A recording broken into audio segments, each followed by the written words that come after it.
All right, welcome everybody. It's Trader Roundup, where highly tuned, like-minded traders come together to get 1% stronger each and every day. There's another episode of Funded Fridays, and I got two special guests with me today, Andrew NFX and Cready Trades. Welcome, guys. Hey man. What's up? So everybody knows Trader Roundup. They know me as let me change my name. Sorry, they know me as Jade Cap. They know Kit as ICT Concepts, and they know Rodrigo.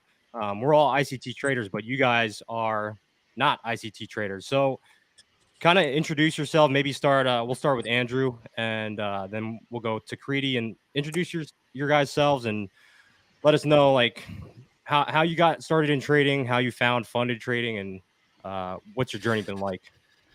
Hey man. So my name is Andrew. I'm from Romania. I'm currently 24.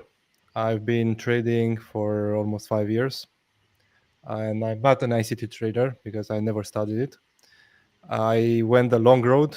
That means I just had to put the hard work in. I didn't really find any good mentor. Back when I started, there was no ICT, there was no funding companies, there was nothing. So my journey was just basically look at the charts day in day out, 16 hours a day, sleep for the rest, and notice why stuff happen, how can I catch the moves, and basically I created my sort of concepts around that, which later on I found they're very similar to smart money traders and ICT concepts. But at the end of the day, I don't really care how they're named. All I care is making profits. So with the funding companies, I've had a long journey. I started with FTMO, then funding talent. That was my big withdrawal, and they still owe me around 100K to this day. Oh, But it is what it Hmm. is. Yeah, bad vibes. And yeah, now I'm currently funded with around 2.1 million across multiple prop firms, and that's about it. And I just got banned on FTMO as well. If you want to chat about that later. okay. Yeah, that's something I actually did want to chat with you about. But how about you? How about you, Creedy? Yeah, I'm 36. My name's Darren. I'm from Maryland. I started trading forex specifically about 2.5 years ago. I was in like equities and whatnot before that. Um, I was really just trying to find a way to trade a little bit more flexibly rather than like the day trading, pattern day trading rules and all that stuff with the stock market. I found forex. It seemed like I could start with low capital. It seemed legit. It wasn't like binary options or any of the other stuff that was out there. So I was like, okay, I can dig into this. Um, I studied mostly within groups about like three courses I took. The third one was the one that stuck with Forex League, and they had a community where I could actually learn and develop. After about 6 months in, they released we got funded challenges every month with TFT or the funded trader. So I was doing 10K challenges just about every month, just building my strategy and whatnot, which is probably different than a lot of people because when I first came in, I jumped almost immediately into prop trading versus trading my own capital for an extended period of time. But fast forward 2 years, now I'm funded with the funded trader, my Forex funds, FCMO. I just got funded with my funded FX the other day, and I've also got funded engineer, so I'm up to 900K in capital right now. Nice, man. Congrats. So, like all of us are trading at multiple firms. So, I guess my question to you guys was like, what made you want to just go for more capital, or how did you start out? Did you start out with just one firm, or did you try to go for multiple firms? Because for me, I don't know why my name keeps changing. For me, like every time so I started with one account. It was at FTMO.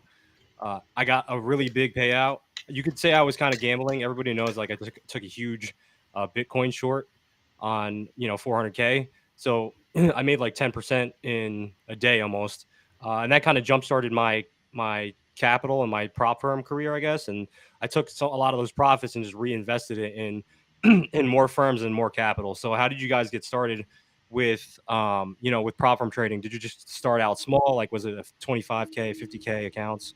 And then scaled up from there. For me, I just started straight up with 100K. There was not really any point in going for smaller capital because I was already trading a 5-figure personal account, so there was not really any point in going lower than that. So my first accounts were 100k because that's back when I started. FTMO was only offering 100k accounts, if you remember. And then after funding talent came in, they raised the max allocation to 300k. So I got the max funded with them. I was I think 100k accounts, and then I don't know, it just traded those accounts. My forex funds came in, got max funded, went straight for the. I think at first they offered 200k. So I had two 200k accounts, and then I scaled up to 600k. I also got the VIP with them. I was one of the first, and yeah, basically from there I just realized that the key to success in especially when trading funded capital is not doing a bigger percentage return. It's just keeping the same percentage return but raising capital.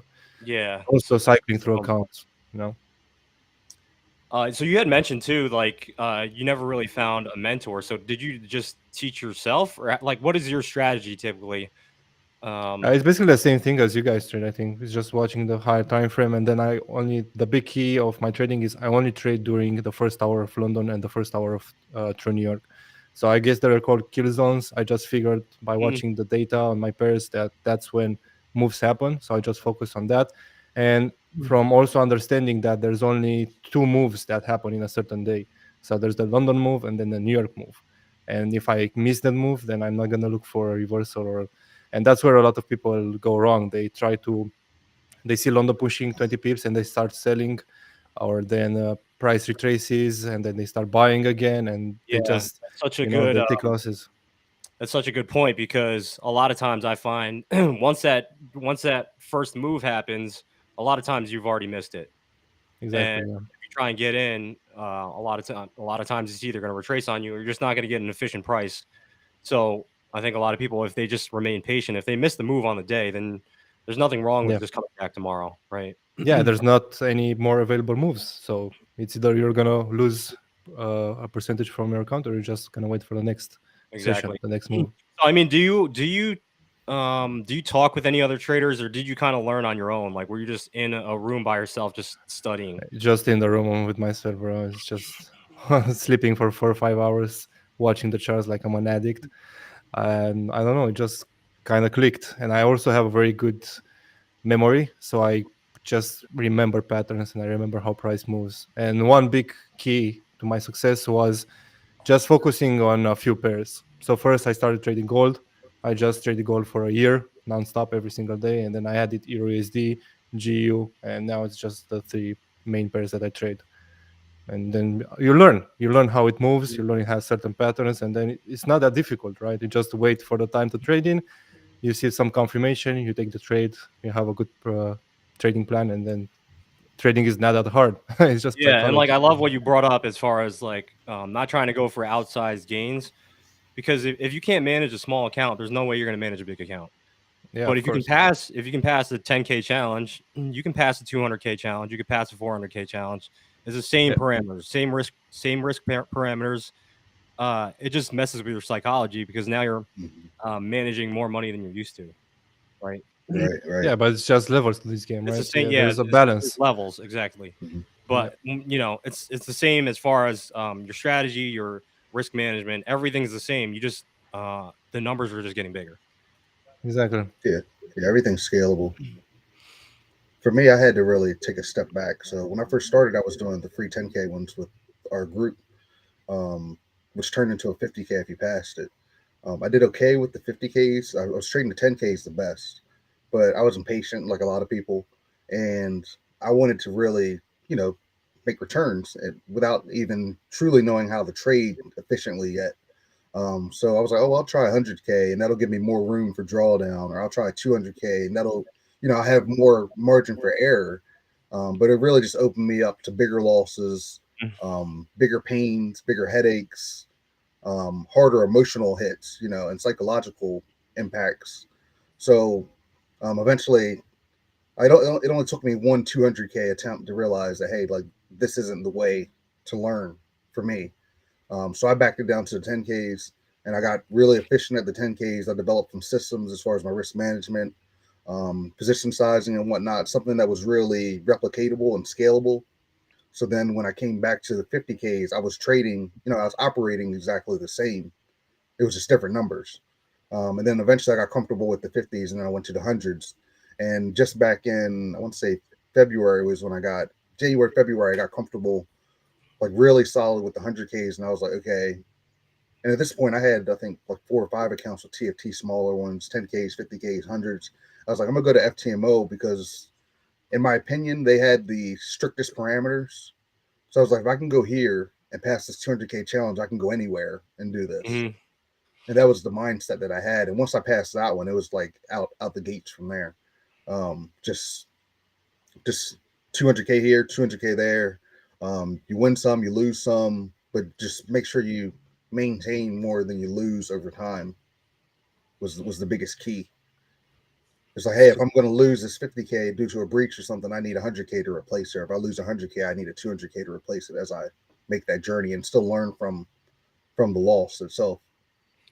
So I typically ask this to a lot of the funder traders that come on here. Do you guys find that the prop firm parameters and the rules actually improved your trading? Because for me, they definitely did. I was more strict with my risk management. I was letting my trades pan out a little bit longer. I think it was because, like, typically I was just trading like a 5-figure account. You know, it wasn't anything crazy. But when I started seeing bigger numbers and actually making more money, and I saw the ability to, possibly replace my full-time income, like I started treating trading a lot more seriously. Like, did you guys experience that as well? Yeah, definitely. Risk management, really, funding companies really force you to stick to that risk management. But I think Yeah. it goes backwards because when you have to pass a challenge, it kind of gets to your head, right? Because you have to make basically have to double your account, right? Because Hmm. 100K account have 10K to, let's say, make 10%, which is another 10K. So that does mess with your head, and I did struggle with that, just because you have to risk a lot to basically pass. If you trade 0.25%, you're gonna pass in like 3 months. But if you're just starting out, then that's fine, right? But for me and for you and for everyone here, I think, and when you already have like 900K in capital or 1 million, when you start a new challenge, you can't really afford to lose time just risking 0.25%, right? You need to go higher. But once you reach the funded, uh, like the funded account, then yeah, risk management is certainly key because it really helps you stay in touch, not risk over too much because you end up losing your account and it hurts. And that's a good lesson. Hmm. Yeah. Yeah. When I first started, the only account I had before I traded a prop firm account, I had a little personal 5K account with Oanda. And I traded well considering I didn't have a clue what I was doing, but I didn't have like true systems in place.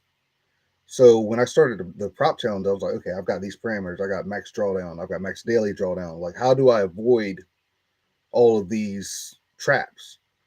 So if I got 5% max daily drawdown, personally, I can't let it go past 2.5. Really, Yeah. 2.5, 2% Hmm. should be the shutoff. There should never be a position where I'm like hovering the screen trying to exit before something gets hit, Um, so understanding that, hey, if I calculate my risk, if I put on 0.25% positions and I have 4 to 8 positions open at a time, if everything goes straight to hell, I'm out 2%. I'm clear of the barriers. The account's still intact. My mental's still intact. I can come back and really execute still and not come back trying to scramble or dig out of a hole. So the firms really made me kind of step back and strategize a lot more than I probably would have on my own. Because on my own, I wouldn't have had those rules. I could have burnt it down to 0 in a day if I chose to. Um, So so do you typically put on like a basket of positions, and you do you like hedge? Do you hedge your positions? Because it sounds like when you mentioned doing like 4 to 8 trades at 0.25%, is that typically what you're doing on a day-to-day basis? Is so correct me if I'm wrong. Hedging is kind of back and forth, right? Both sides. or you could place like two let's say you have two pairs, right? If you have Okay. the euro and the pound, you might go short in the euro and then long in the pound, right? Because that's Oh no, somewhat of a hedge, right? I see what you mean, but no, I don't do any of that. Okay. Generally, I've got I'd say 4 pairs I actually trade. I look at like 10 of them, but I don't trade them all. Main Hmm. things I'm trading are US 30, Nasdaq. I trade UCAD some. I picked up AJ recently, and then AU was my other big one. But I basically come to the chart and I say, hey, I got I got 8 bullets today, Mm-hmm. 8 bullets in my gun, and I can put on 3 Nasdaqs, 3 UCAD, and 2 AJs, or I can put on two now, two later, two later. I always Um, bring this up, so I got poker chips on my table. So yeah, I'll typically take 3 trades in a week, right, right. and Yeah, I trade a those lot are my more bullets, frequently. right? Yeah, those are your bullets. But and Mhm. everybody's gun's different. Like some people have a machine gun, some people Yeah, got a exactly. one shot, one kill. Yeah. Um, but I'll take. I mean, some days I'll take up to 16 to 20 trades. It depends on the market conditions. Like yesterday, I should have been scalping and I wasn't. I got jammed up a little bit. But there's days when I'm scalping more than trying to ride something. It kind of And depends I'll on be the environment, right? Like yeah, if yeah, we're in a yeah, consolidation, which we kind of right, been in, well, maybe not the last couple weeks, but uh, the last 2 months, right? March and April was just a yeah, major consolidation, so it favors the scalpers, right? yeah. But I'll scope out a zone, and it might be trading a daily fib level, and I'll take it from 61 to 38, anticipating the retracement, and I get out until it happens, and I might get back in later, after it's retraced some, or take half off and then add half back in. So I'm really flexible with my positioning. I try not to put too many barriers on myself, and as far as rules and whatnot, as long as I'm not doing anything damaging. Um, I think I'm the guy that kind of went out here and did everything everybody told him not to do, just to make sure it was true. And some of it worked for me, some of it didn't, and I just kind of put the rest of it together and kept what kept me going. Yeah, I mean, for me, it was a huge trial and error thing. Like Mm-hmm. you hear more experienced traders say it all the time. Like they give you pointers and they give you tips, but it's like you're not going to know how to learn unless you like put your hand on the stove and burn yourself, right? Yeah, yeah, you got to feel the Like heat it's for yourself. yeah, it's like a trial by fire, really. I mean, I experienced that myself. What about you, Andrew? Did you go through a period where maybe you were studying something and somebody was telling you, "Oh, don't do this," or and then you just did it anyway? Like, because for Oh, all me, the time, bro. All the yeah, time. And anything in Yeah. my life, when someone tells me, don't do that, I just go ahead and do it and then see what happens. Yeah, because it's just the mindset I have. I'm not afraid of anything. And also, it's a big thing. When you need to take a decision and you take it, you need to understand what's the consequence to that, right? So if I Mm-hmm. start a challenge, then I know that the money is basically lost for the challenge. If I manage to pass it and get back, then that's good. It's all about expectations, and that's a good point to have in trading. What your expectations? If you have high expectations, then you're gonna get disappointed and depressed, and then you're gonna stop progressing. But if you go in with no expectations, it is what it is. Then if it ends up in your favor, then you're gonna be happy. If it doesn't, then you're like mhm. nothing changed. Yeah. So that's Yeah, a big that's the thing. thing. Is like you got to go into. I mean, every time I place a trade, I always assume that I already took the loss. Yeah, exactly. Same as me. Yeah. I'm entering a trade, it's already lost. Yeah, Yeah. I When I already enter a journal it trade, as a loss. yeah. I'm Just to not remove journaling that that, as a loss, but I'll yeah, but No, like just to your remove equity it. balance, yeah, you're Yeah. kind of subtracting it from your equity balance before you even start. It's like, okay, if I Mhm. lose this, I'm down 1%, like whatever. So I know that you guys have both had like some pretty big payouts. I know Creedy's had a huge month this month. Like, what are you guys doing with those profits? Are you like reinvesting it in other businesses, or are you just trying to save up? I kind of want to get your guys' take on what you're actually doing with the profits that you're making. Should I go first? I don't You know. go At ahead. the moment, I just look at payouts. I don't know, just saving up, investing in some other business that I'm gonna start, investing it again into more challenges to raise my funding. At the moment, I'm just gathering as much cash as possible because we're living in a time where Hmm. big moves are going to happen, so it's good to have cash on hands.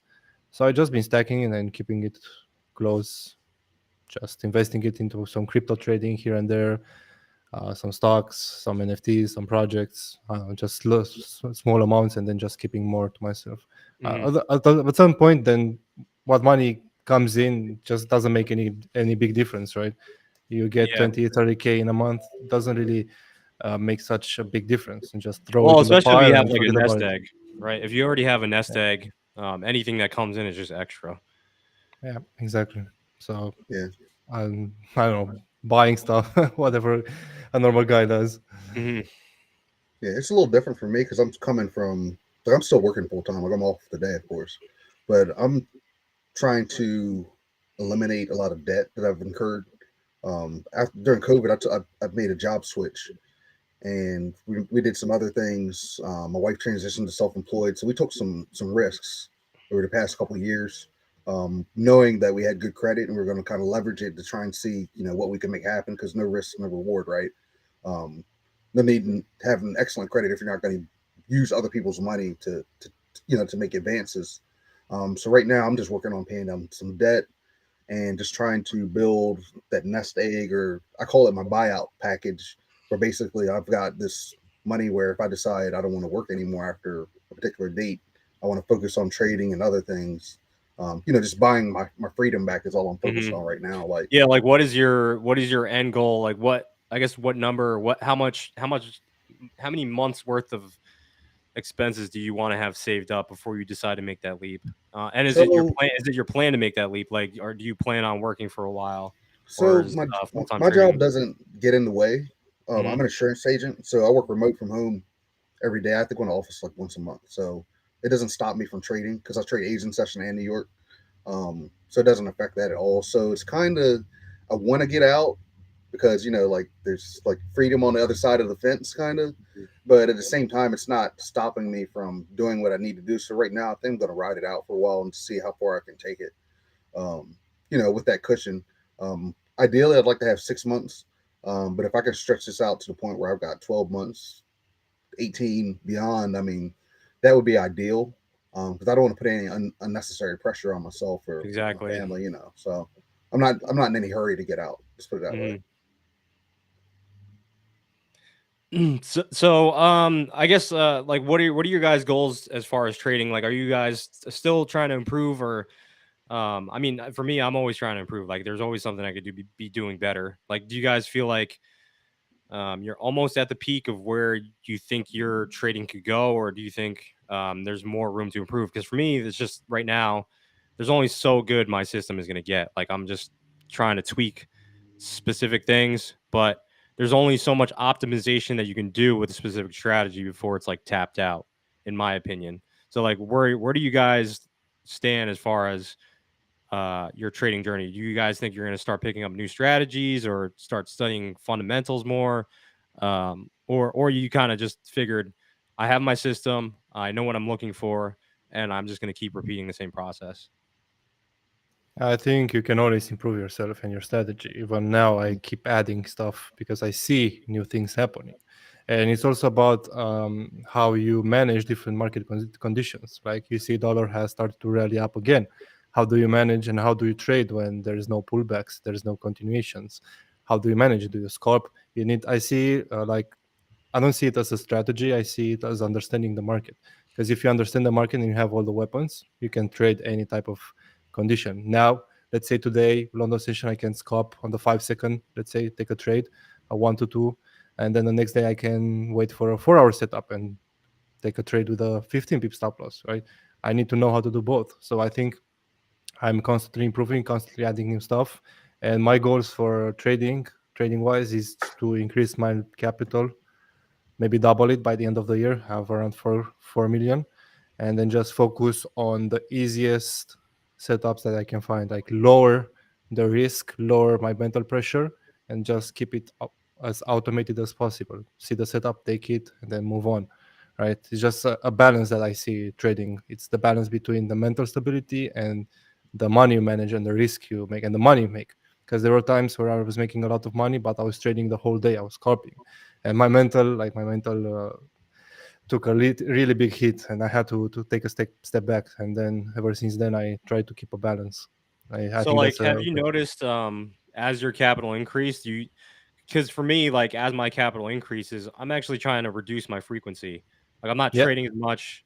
Um, I may be sizing up a It's little bit more. Like, I just don't want to be sitting in front of the screen all day long, really, because exactly, yeah. I got into trading to leave an environment where I'm working all the time. And like last year, I was in front of the screen nonstop, it was extremely draining on my mental capital. So yeah, as your capital scales up, are you It's finding easier yourself to trading trade. less? Yeah, it's easier to trade because let's say you have five 300K accounts, they're all on break even, and then you see a setup on one account, you take it, you take a win. Let's say you take a 1 to 2 with a 1% risk or a 0.5%, and then you just have secured the payout. You leave it there, and then you go on to the next account and the next account. But if you only have one account, then you need to keep trading, right? Because you need to stack profits. But this way, if you have multiple accounts, you can do just tiny profits, which is easier. It's easier to make 1% on an account than, let's say, 5% or 6%, right? Because Right. it's playing with your mind because you see your account in profits and then you don't really want to risk your profits, right? Hmm. But once you gain like little profits on each account, they add up really fast and it's way easier to trade bigger capital for me, Yeah. So especially. like, let's say if you hit a big win early, and you don't have a payout for, I don't know, 2 weeks or whatever it is, do you just stop trading? Because for me, Yeah, stop trading. yeah, for Yep. me on some of my funded accounts, like I hit a huge win like 2 weeks ago. I'm still waiting for the payout. Yeah, Yeah, but I rotate you're into. getting paid to wait, right? Yeah, Isn't yeah. that the best thing? I'm not I'm not trying to go back in and like push my luck, because Exactly. if I lose Yeah, some of those profits, like now I'm in gonna like feel some mental type of way. drawdown. Right. Yeah. Yeah, you get Yeah. paid to wait. Like, come Yeah. on. Mhm. Yeah. If I get a lot quick, I try to park it and go do something else. I mean, I might continue trading, but it won't be on that account. I'll do Right. an evaluation or some other account. But if I Mhm. like the other week, I withdrew. It was like 6K, which is a lot for me, of my FTMO account. And the same day I withdrew it, like I got the account back and I made another 6K, and I'm like, oh crap! Like I'm parking this thing. Like Yeah, yeah. I'm Mhm. not gonna play with this fire. Like I'll just go do another evaluation, get more funding, do something else less draining. There's no need to risk that at that point. I mean, it's not like I Yeah. need money today, tomorrow. Like everybody's so eager to make money, and that's what gets us in trouble a lot of times. Is you see this money and then you want more, and then you want more. But the thing I learned most recently is that just practicing gratitude is like our biggest weapon against greed and FOMO. Like just be grateful. I'm so grateful for that 6K payout, and to have my account back at that same amount again so quickly. Like I'm going to do something else. Like Yeah, yeah. Spend time with your family or go right. outside, just go out, get something to eat. Uh, don't sit if don't sit in front of the screen all day long and keep trying to press your luck, because, it's rigged like a casino. Like the longer you sit at the table, it's gonna get cold at some point, right? Mm-hmm. Yeah, So You exactly. just got to be Andrew, careful. let's I know that you've had some issues with FTMO. Is it okay Yes. if you talk about that? Like, Yeah, sure. I kind of I want to don't know. know, yeah, what happened, or if you reached out to them, or maybe just let some of the viewers know, because we got a couple hundred people in here. Yeah, so I What was funded exactly with happened? yeah, I was funded with FTM once I said in the beginning of my basically trading platforms. I was funded with them, I think 200K something, had a few payouts and then lost the account and I haven't traded with them. I've tried a few challenges, I failed them, so it happens. And then I just kind of left it behind because there were other platforms coming in, like my forex funds, which have way better conditions, like 8%. You don't have to wait for one whole month to get your funded account, which is a pain in the ass.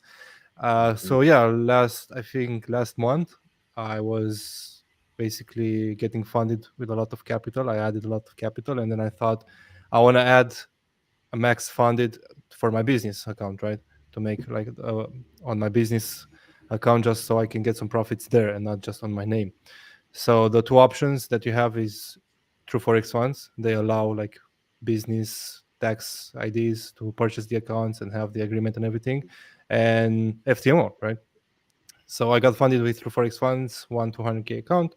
Everything went out good, and then I also started a 200K FTMO account on the same account that I had like since 2020, 2020.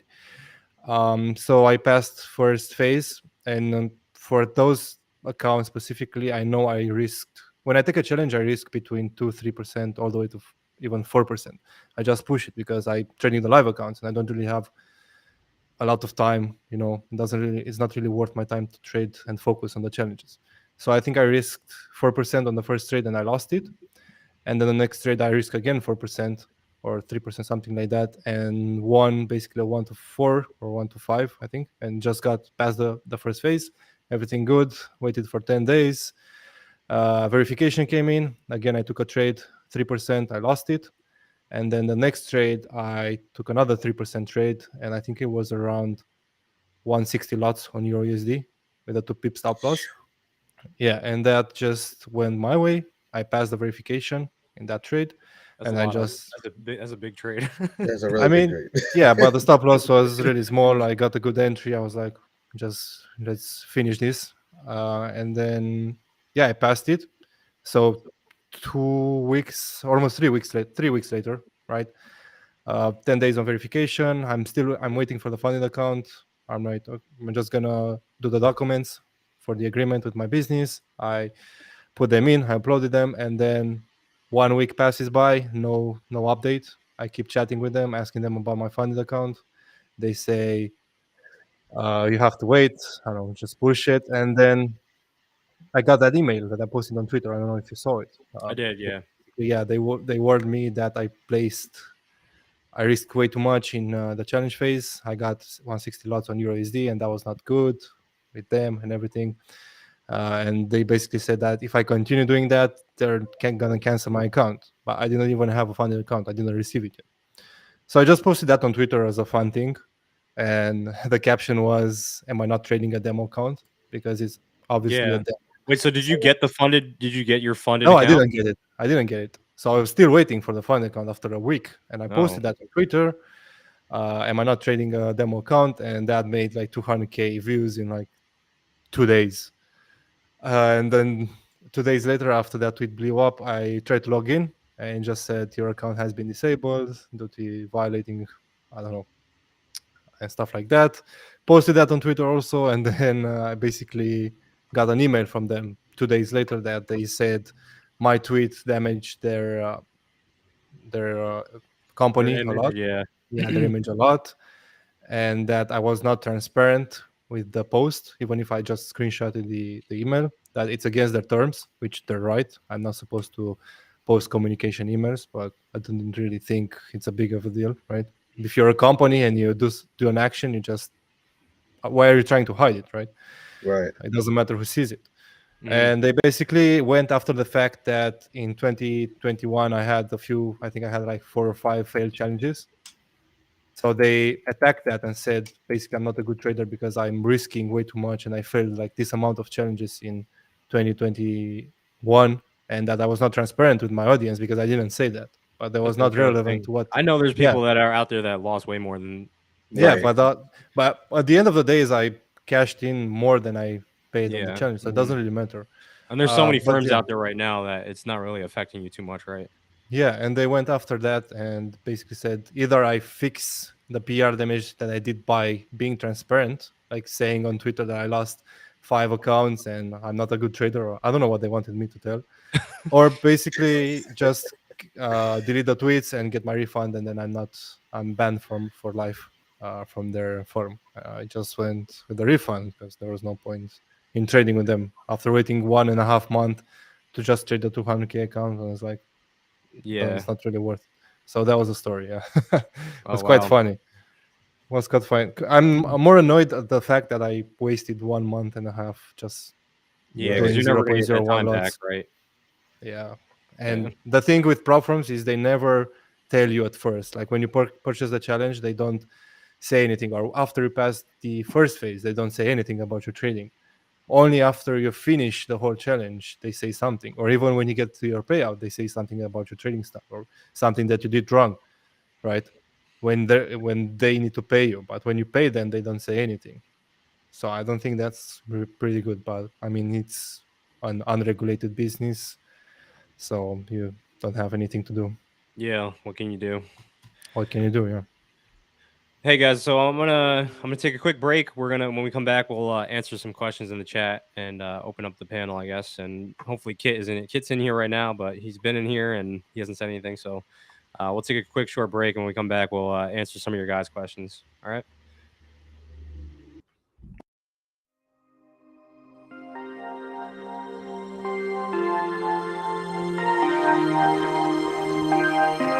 Out here on the street, I'm losing my way.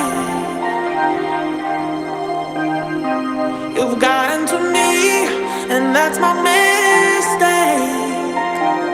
Some might say I can't get too far without seeing your face. Oh, you gave me your heart and took it away. I'm going underground. Till your loving comes around, going underground. 'Cause your love is not around anymore. Going underground, yeah. Going underground,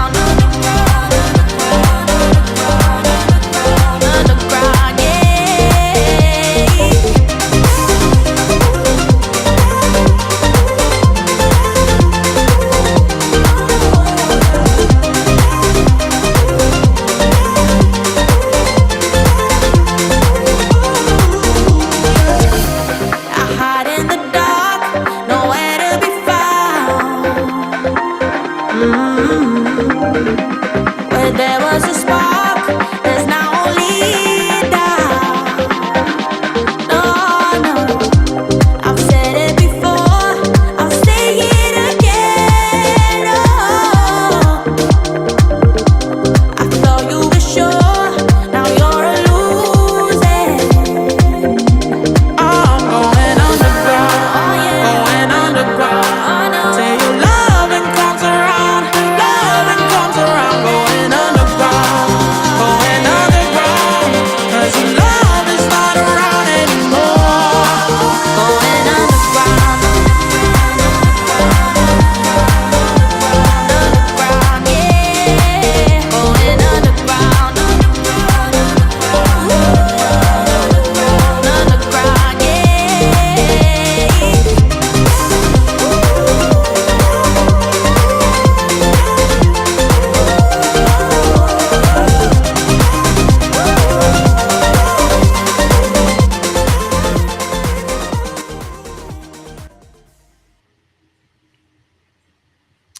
All right, guys, we're back. So I got a couple questions in here. So Billy asked, so you recommend trade all your accounts separately rather than with a copier? Oh, that was a good point. So, what do you guys typically do? I use a copier for a lot of my accounts, and I'm usually doing like a 0.25%. Sometimes I'll scale. I'll go a little heavier if it's a really great setup, which I haven't found too many this year. I'm experimenting. So my first bout with the copier, I put everything on it and I did some damage. I wasn't happy about it. Yeah. And so I detached them. I worked most of them back to equity normally. And I was like, okay, I'm never putting them all in here again.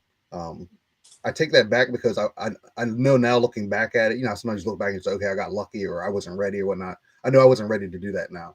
Right now, I've got one copier with Social Trader Tools. I've got 5 live accounts and 5 evals running, and I have 3 different sets of copiers. So I've got one that's just funded engineer. I've got one that's TFT / basically all the ACAP brokers, and I've got another one that's FTMO, MFF, and they're mixed with live and eval. So when I'm trading my live accounts, I'm still getting paid. When I'm passing evaluations, I'm still getting paid on my live accounts. But that's how I'm handling it now. It's been working for the past month and a half or so, and I'm just modifying it, trying to figure out exactly what to do and not to do. Right. What about you, Andrew? Do you use a trade copier? No, I do not use one. No, because I think you just expose yourself to a lot of risk that way, especially when you have like 6, 7 accounts. If you just have a bad streak, or I don't know, something happened, your psychology is down, you over risk, you over trade, you get over the daily drawdown, then you lose everything. So it's just put your eggs all in one basket is not really worth it for me because it can happen. And I prefer trading them individually. Like I said, I take the first account, I take a trade, I win it. Let's say I make 1%, I just leave it there. Next one. And in 5, let's say I have 5 accounts, I make 1% profit on each of them. Then I either wait for a payout, or if I have 1 week left, I just go over again, right? And I start risking on them again. and slowly. Okay, so you're not trading them all at the same time, right? Like No. you're not taking a trade in one account and then going to another one and taking a No. different trade. Yeah.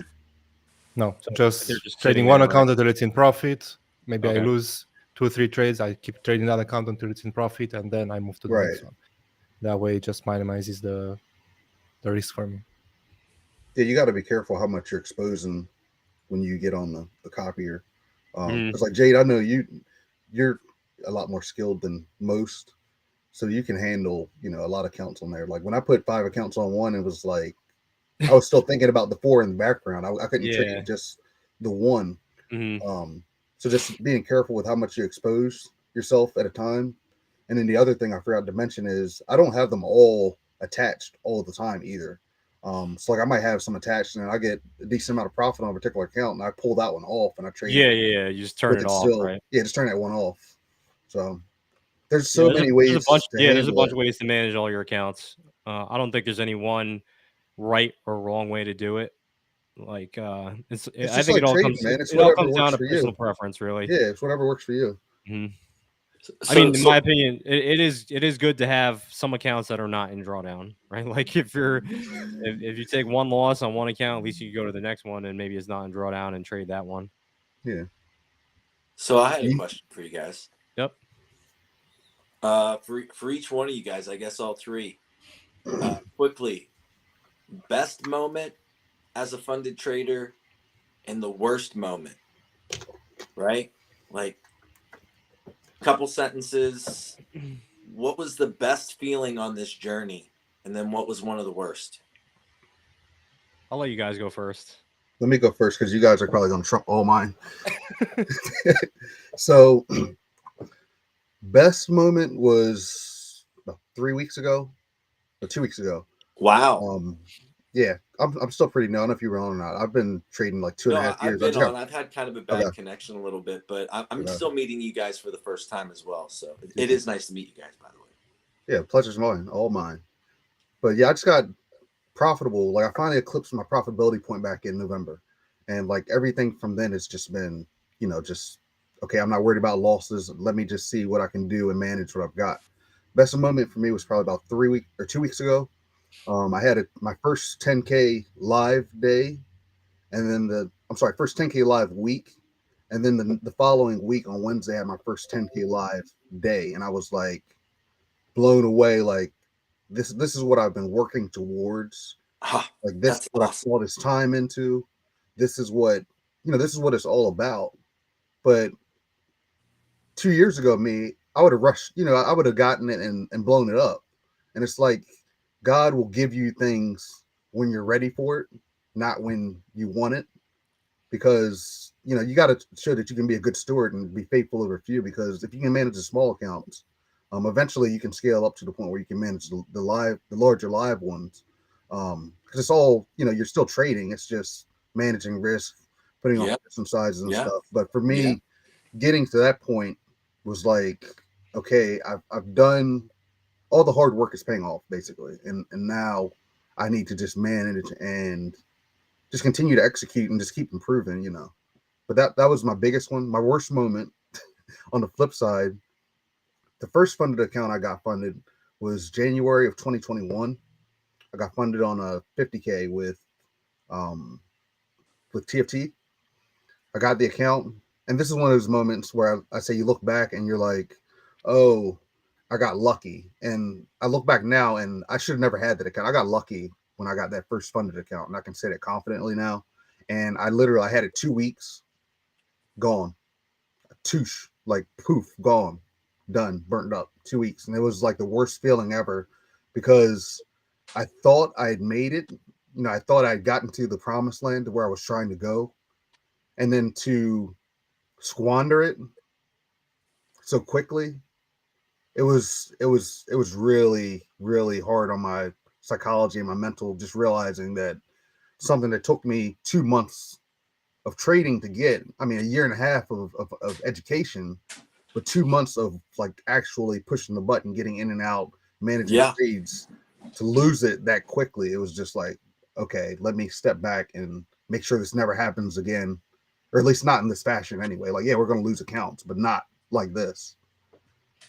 Right Yeah, on. exactly. If I'm gonna lose an account, I want it to take as long as possible. Like I want. Right. I heard a really good chat with traders episode. I can't remember what the gentleman's name was, but he said if I'm gonna lose money, I want the market to fight me for it. Like I don't want to just give up my whole account, blow my whole account in one trade. Like they're gonna have to like tooth and nail claw that account from me. And the only way to do that is to take your time with accounts and trade slowly and I guess play the law of large numbers, right? And just play to the probabilities. That's it. Probability, I think, is a huge thing. All of you guys really probably manage well. You're putting yourself in a high probability scenario to win. So, best and worst moment for you, Andrew. Curious. Also, Yeah. by the way, Creedy, I mean, your story. I appreciate Thank it. you. The worst moment I had with, especially with in trading, was Funding Talent when they shut down, because I had my best month trading was when they shut down. I was in profit around 90K, so around 30%. I caught some huge gold moves.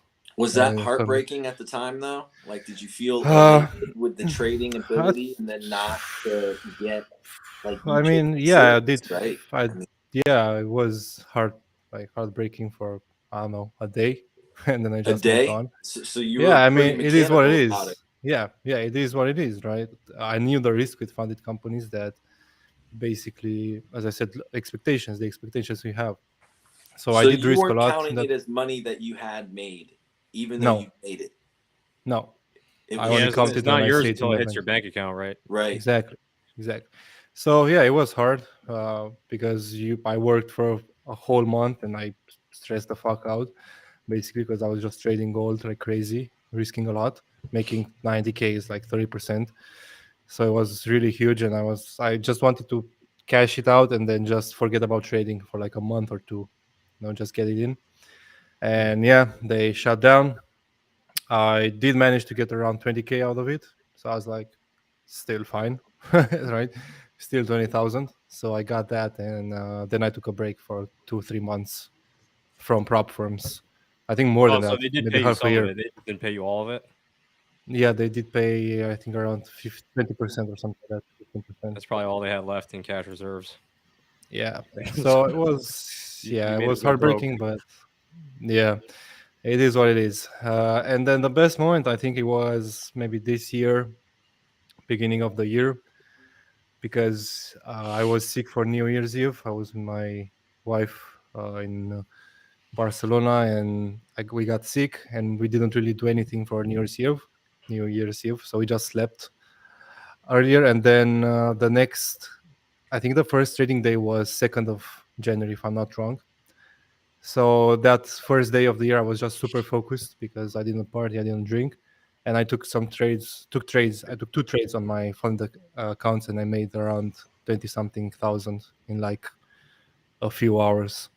So it was just a good moment because I don't know, I was proud of myself. Starting the year that good, just taking 2 trades, making 20 25,000. It was just a good start, and I felt really good Wow. about that. That Yeah, had to feel amazing. yeah, I mean, did because you we're did you young. stop? You're like, all right, I'm just stopping. I'm gonna wait. Yeah, exactly. We're young, and I was kind of proud of ourselves because we didn't do anything stupid like most people do. Most people start the new year drunk or hangover, and then they take a week or 2 weeks to get back in motion. And for me, it was first day, made money, let's get it. Let's start the year good. Let's So I was proud. That's awesome, man. go. That's awesome. Yeah, yeah, How bro. about you, Jade? So I guess my worst point was probably so when I first got funded, I was still working. And then I had that huge Bitcoin short. I made like 80K. I think my profit split was like about 60. Um, and then when I got the credentials for the next accounts after I got paid out, I blew it in like 2 days. So me trying to get those accounts back was probably like the worst part of my journey. I mean, at least my funded journey, that was like the worst part because like I had got this huge payout and like, obviously you get those feelings where like I'm gonna quit my job tomorrow. You know what I mean? Mhm. And then I lost the accounts and I'm like, all right, I'm still stuck in my job. Like like the 50K was nice, but at the time, like it wasn't consistent. Like I wasn't consistent enough to say, all right, I'm going to leave behind my job, right? Because I was making almost 6 figures at the time, and then I switched jobs, and my my mental capital was like going down the drain. I was still trying to get my funded accounts back, and then I eventually, I think after a month or two, I was able to get most of my funded accounts back, and I was like at $1 million. But it would that period was really difficult because as soon as I lost those two funded accounts, it was like, all right, I'm still on my job, and I wasn't like truly consistent. Like I definitely felt like I was gambling, and I think that was the turning point for me. That was back in 2021. So 2022, I think my best moment was towards the end of the year, because at the end of those 12 months, it was like, all right, I actually went full time. I didn't give my bosses like any notice. I just quit the day after. I almost got in like a huge car accident. I was super stressed out. So I just quit on the spot basically. And then 12 months later, I had made it a full year as a full-time trader. And I think, my withdrawals exceeded any type of expectation I had for that year, for that year. Because when I went full time, it was just like, all right, I don't really care if I make money or not.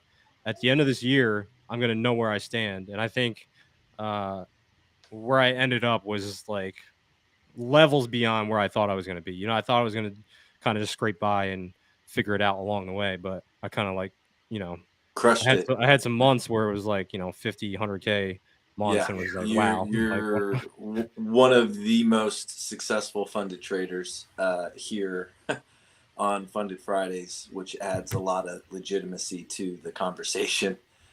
yeah, I'm still chasing that 100K day. I just I've come close, but no Wow, cigar. wow. It'll find you when you stop looking for it. Yeah, exactly. I know. Here's a question from somebody. How do you manage trading new prop firm challenges and already past accounts? Kind of already answered this a little bit, Michael. Same trades on past accounts and challenges, or do you pause your past accounts and focus on the challenge, or how? Now, I know you guys already answered this question, but maybe someone wasn't here. If you don't mind just touching on it again quickly, I think it is an important theme for a lot of new folks entering into the marketplace, right? How are you managing the new challenges versus the past accounts? I know Creedy Trades, you mentioned that you're a little you're consistent with your evals in your live accounts, correct? Like you Yeah. you mix them together while Yeah. yeah. Yeah, I do. And part of the reason I did that was there's a huge disparity between how I traded evaluations and how I traded live. So what I decided to do was put them together and try and find, that sweet spot in the middle. That way I'm not risking too much, risking too little, and my brain isn't going all over the place, trying to adjust strategies. Thank you, son. Yeah, thank you. Thank you. Attaboy, Daddy. For me, I don't even think about it. Don't even think about like, all right, I have this prop firm challenge, I have these past accounts. Just trade. You have to just focus on trading. If you could trade well, it doesn't matter what accounts are attached to it. That's a great answer. And then you just got to manage your risk. Like I don't care if it's a prop firm challenge. I don't care if it's a funded account. I still have to manage risk at the end of the day. So just disconnect from the fact that you might have X amount of days left, because in real trading environments there is no time limit. Like you just have to manage your risk properly. That's it. And Andrew, you kind of treat each and every account individually, correct? Yeah, correct. Yeah. So you approach, if it's an eval, your approach is a little more aggressive. Yes. You want to get and I usually when I, let's say, I have a good month or a good week and all my funded accounts are in profit, I usually just lock those profits in and then try to get a new challenge and pass it and trade that instead of trading the live accounts. So just securing the profits and then leaving room to trade on the evaluation accounts. So you start new evals once your funded accounts are in the money and you're waiting for payout. You're like, Yeah, yeah, exactly. well, I feel like trading looks like a good day to trade. I'm just going to Yeah, start an eval today. exactly. Yeah, I see a good trade and I take it on a evaluation account. I don't want to risk profits, locked Out profits. of curiosity, each one of you guys, I know you kind of already answered this, but how many evals are you trying to run versus live accounts are you running? I know you're all managing different amounts, but if it were like you're managing 2 or 3 live accounts, 2 or 3 evals, what's that look like quickly? Creedy, Jade, and then Andrew. Yeah, right now I've got 5 evals I'm working on, and 5 I've evals. got and I've got them on copiers, and basically I've got them grouped by firm. Yeah, yeah. So You and were then I saying peel them that. on, peel them off, turn it on, turn it off. Right I on. turn the whole copier off. I might turn one account off. It's really discretionary and very flexible. Nice. I mean, it sounds like it's a system, though, right? Like, Yeah, so it is a system at the end of the thing. day, and it's I've kind of built it to work for me, just like anybody else does with the trading system. That's what the whole Yeah. game is about for me. It's really just figuring out what works. And if you have to build it backwards, reverse engineer it, and say, okay, well, I see this guy doing this. Well, let me chop it down backwards, and see, how to put it together. If I can take it apart, I can put it back together, and that's how I approach everything, really. Nice. Me, I'm a little bit of a degenerate. Like I'll just try and like max allocate at one firm at a time. So, if I started out FTMO, I was trying to max allocate with them, and then I moved on to my Forex funds and max allocate with them. Moved on to the funded trader, max allocate with them. True Forex funds, the same thing. Like, and then once I'm funded, like I deleverage, right, and then I just go for a different firm and try and max out. Um, so I'm trying to do the funded engineer right now. My phase twos are in drawdown right now, so it's not looking great, but there's no time limit. So if it takes me 2-3 months to pass, it doesn't really matter to me. Like I have enough live capital that I can trade and make a really good living off of right now, so I'm not like in a huge rush. And if I lose them, I lose them. Like it's $1,500, $2,000 that I'll just pay for another challenge. Like it's not the end of the world. Like it's just a business expense. Like I mean, we're in an industry where there's like zero overhead. Like I have a hard time trying to find things to write my taxes off against. Like I'm just literally, you pay for a computer setup, you pay for your internet. Other than that, like what are you expensing? So like True. if you're Your losing mind. challenges, yeah, if you're losing challenges, like that's just going against your income, right? Write it off and move on. Like Yeah, it's a we're in an business industry expense, where literally. it's like to me, it's the best business in the world because I don't have to pay an employee. I don't have to, pay for rental space or anything like that. I don't have to worry about a customer coming through my door or an industry that's slow, right? You don't have to worry about any like supply chain issues, none of that. You just click a button and you can make money. So, uh, to me, I just look at it as an expense. Like if I'm losing an account, like I have enough money that I can just go and pay for another challenge. Like it's not a big deal. That's a really, I mean, I think that's a paradigm shift in and of itself. It's a business expense. Mm-hmm. I think that's probably pretty enlightening, I think, for a lot of folks listening. How about you, Andrew? I mean, great points, Creedy and Jade. I think of it as the same way. So my fund, let's say I have 30K in withdrawals that's gonna come in at the end of the month. I just take 10K away from that and invest it into other challenges and trade those. If I fail them, I fail them. I did make some mistakes the last couple weeks. I did blow some accounts, some challenges, just because of that reason, because I had some big payouts lined up and I was over my head, and I basically gambled the challenges. I wasn't really patience. I didn't have patience with the accounts, with the trades, so that was a mistake on my part. But I stepped down from it, and I'm gonna focus on my live accounts for the next 1 or 2 months before adding more capital. Just because there's no point in me making 30, 40K if then I'm just gonna end up blowing 10K on challenges that I'm not even gonna pay attention. I'd rather just blow the 10K on something else and buy something. So but I think of it as the same way. It's just a business expense, right? You get Mm-hmm. money in, you invest it into more capital, and then you grow the business. And just how it works at this certain level. That's the way to Yeah, scale I it, mean, going basically. back to like a business thing, right? Most people that start their own businesses, right, are willing to not get paid for the first 2 or 3 years. Like we're in an industry where we can get paid right away, as long as your bottom line is positive. Like who really cares? I think some people brought up the fact that Paladin like lost X amount of counts, but I'm just thinking to myself, this kid made like over 250K, even though he spent $20,000 or $30,000. Is that still not? That's still a great business, right? Is it not? Yeah, that's At the end still of the day, he well still in the doesn't have green. to pay an employee, doesn't have all these overhead expenses. Like it's still a great business. And one point that I want to add is I think of funded accounts as basically an asset. So you need to protect the asset at all costs because that asset produces you money inside the business, right? So it makes sense from a business perspective to invest money in the potential of acquiring a new asset that's going to make you money. Because for us, if you let's say you get a new 300K funded account, that's an asset that's going to make you at least 5% or even 10% over the next year. Like 10% in a year on an account, it's easy to make. Plus, you get the money back. So for me, it's worth to invest, let's say, 10K in challenges to get a 300K funded account after maybe blowing 3 or 4 Mhm. challenges, because that's gonna make me 30K in the next 6 months or 3 months or 4 months. So it makes sense, right? You invest into the asset, and the asset produces you money. And it's just the way you think about it, right? Most people think of challenges and funded accounts as the holy grail of trading. Like they need to make it in order to make money, which in reality is just a game. Just play a game, right? You get funded capital, you trade it, you make money, you invest it, you get more capital, you lose some capital, and then it's just a game where you manage to get more capital and more capital and make more money and more money. You lose some, you make more, and it's just a game, right? If you see it Yeah, as a Right. game, it's the Yeah. game of business, right? You're trying to start small exactly, and just scale it.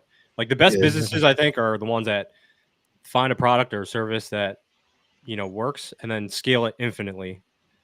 Yeah. I think that was the hardest part for me to grasp too, is when I hit that drawdown period. It was like I got these accounts in drawdown and I'm burning up all my capital trying to recover in them. Like I know that I'm talented and skilled and disciplined enough to get more accounts. So why am I tripping over these accounts in drawdown? It's a business expense. Like Mhm.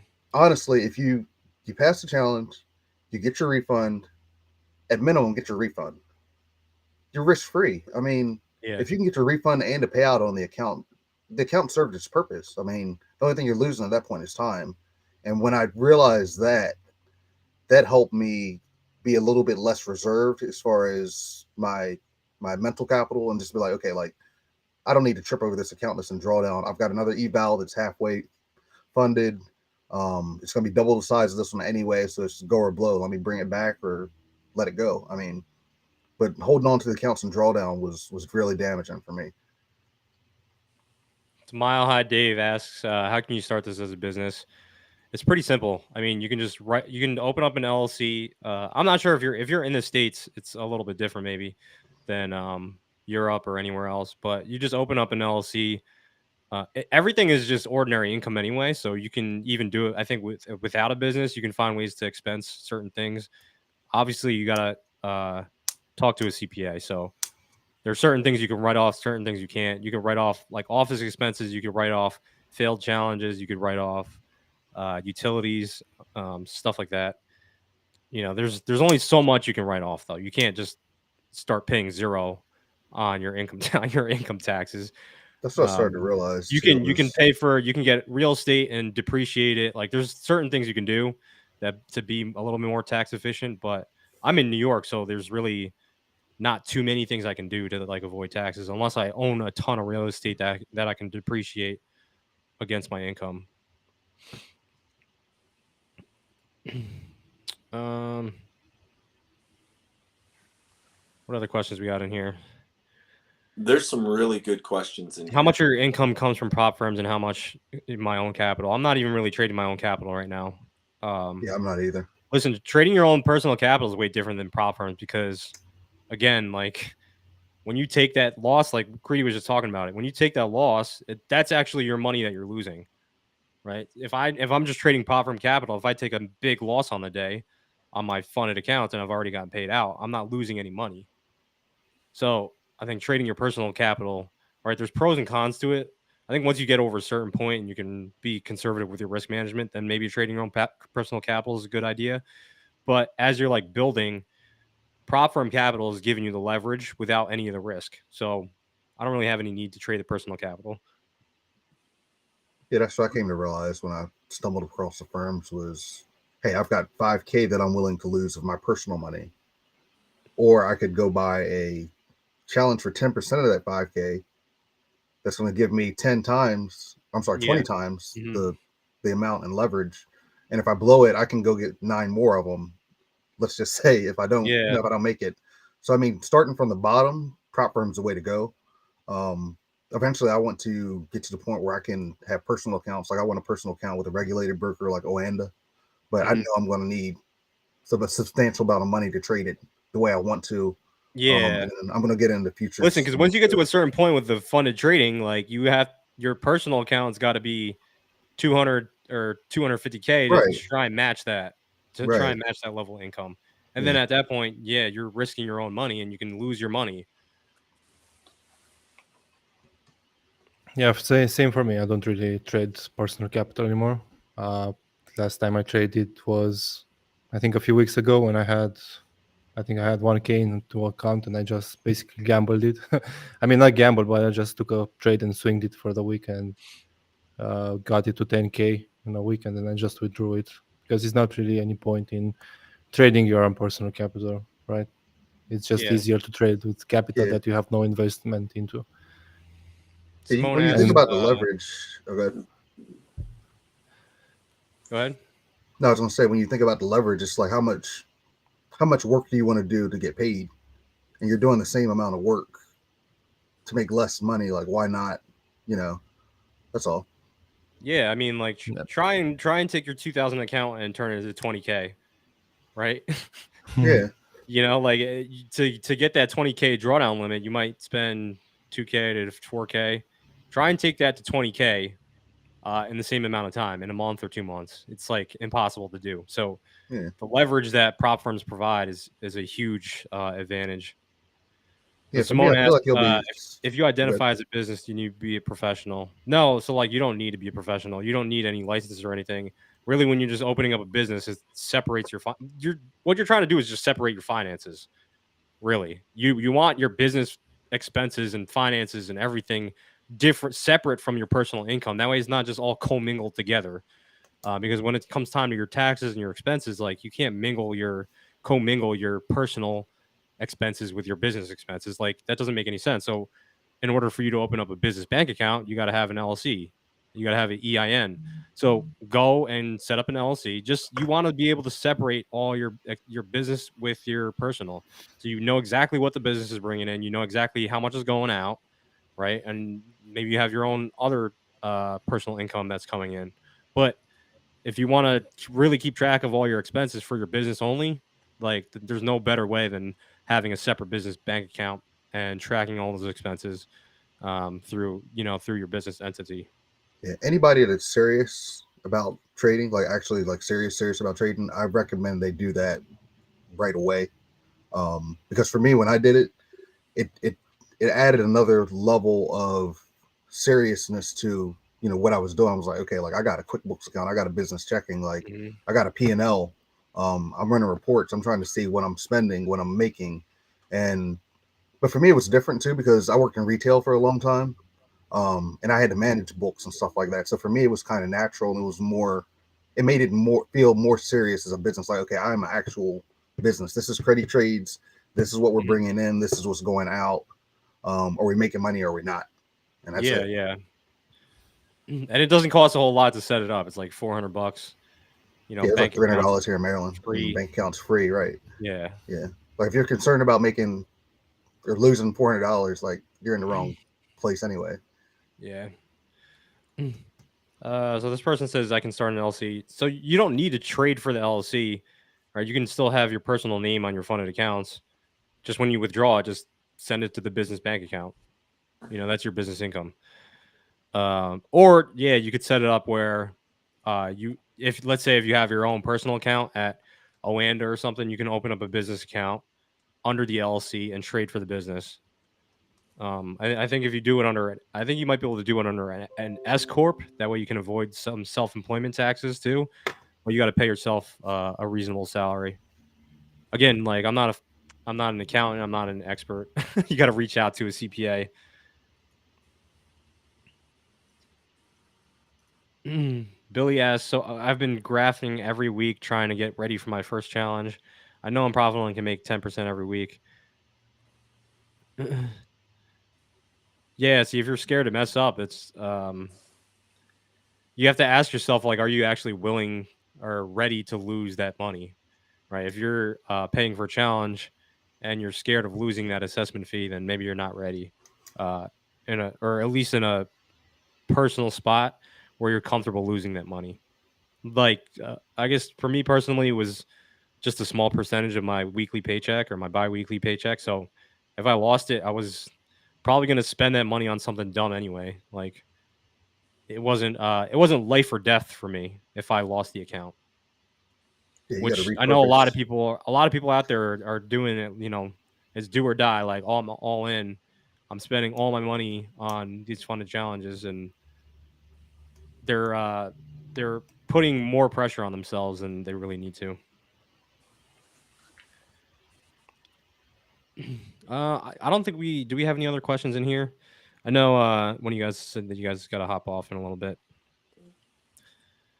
What a great conversation today with you guys. Jeez. Yeah, thanks for coming on, guys. It's really interesting to have people that are not ICT traders because I've been around the game for over 10 years, right? So I understand, like, we're all trading the same price. It doesn't really matter what kind of style or strategy you're using. It's more about like the processes and the risk management, psychology, everything that goes into being a profitable trader. It has very little to do, in my opinion, with like a technical system, because you could Yeah, literally trade the moon phases if you wanted to, and if you have the right risk management and psychology, you'll find a way to be profitable.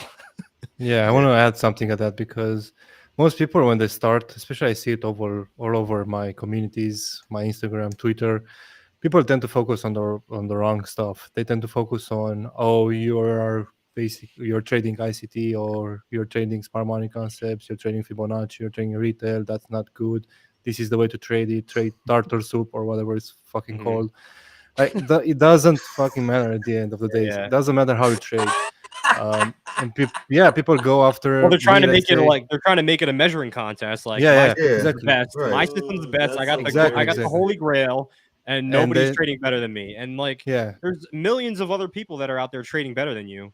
I'm telling you, like, you might not know exactly. about There's them, but always there's yeah. someone above, and people come to me always and say, "Oh, he used this I don't know, change of character to take this trade, or he used a supply zone to take this trade." Like, why does it matter how I took the Who trade? cares? Like, Yeah, who who cares? cares? Are I you make making money money or and not? you're not. Yeah. Yeah. Exactly, yeah. So for everyone watching, if you're just starting out or you're struggling to pass a challenge or something, just stop focusing on what other people do. Start working on your That's so huge, psychology. man. That's so huge. Work on There's your so many people out psychology. there that are just like they got their ego is just running hot at all times. Like, they think they're Mhm. the best trader out there, and they got to prove it to people that I'm the best trader out there. When really, in reality, nobody really cares. The market doesn't care. Like, Right. can you make money or not? Like, that's the biggest thing. Yeah, man. And again, nobody cares at the end of the day. It's just you versus the market. So stop Mhm. focusing on what strategy you're using, or if that strategy is better. Just stick to one thing and work more on yourself. Instead of working on your strategy, maybe work more on your mindset and your psychology, and develop that more, because after that you're going to see a big change in your trading and in your life.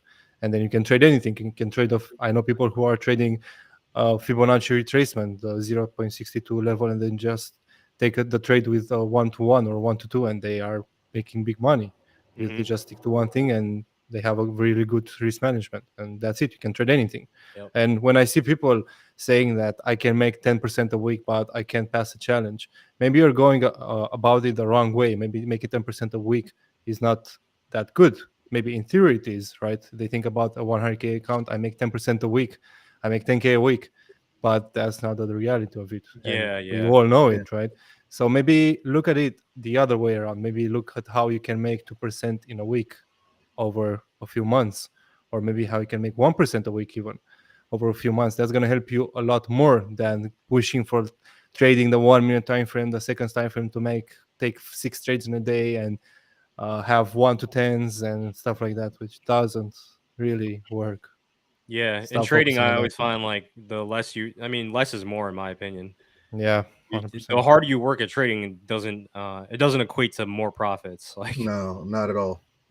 No, man. You just And dig the biggest hole days I had, fast. the biggest days I had were when I was just on a vacation or not paying attention and just took a trade from my Yeah, phone, looked exactly. for 5 minutes on the chart, took the trade, forgot about it, and then woke up in profit. Those were the best days. Exactly. When I Those are the stick to my best. PC. And yeah, for me too, like those are the best days where I put a trade on and leave it overnight. I wake up in the morning and I'm up huge, right? Because now you're not spending your mental capital just trying to watch the trade and watch every single movement, every fluctuation of the market.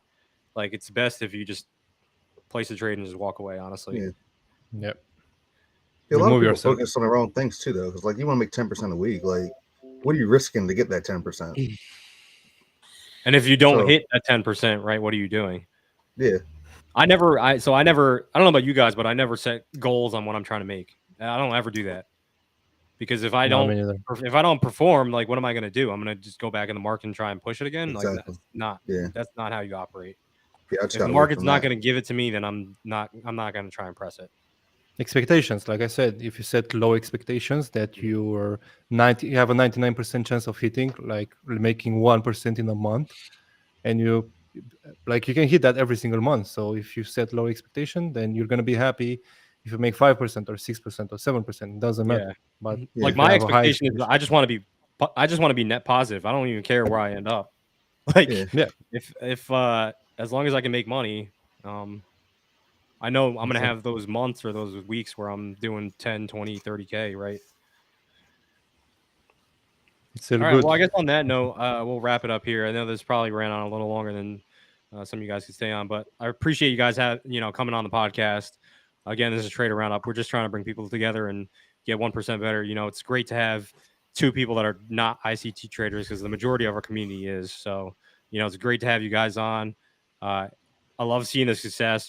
Guys are posting withdrawals and showing people that, yeah, you can get funded at multiple accounts and manage multi-millions of dollars. It's awesome to see. So, Andrew, thanks for sharing your story about FTMO. Thanks. It's enlightening. So again, people, you gotta measure the risks out there. Prop firms do provide a great opportunity to increase your leverage and use other people's capital to make a living. So again, thanks for coming on, guys. Maybe we'll do it again sometime in the future. So on that Sure. note, if you're in the U.S., hopefully you guys have a great holiday weekend. We'll be back next Friday. Thanks, Jade. Yep. Thanks, no problem. everybody. Yeah, thanks. All right. Take care. Yeah.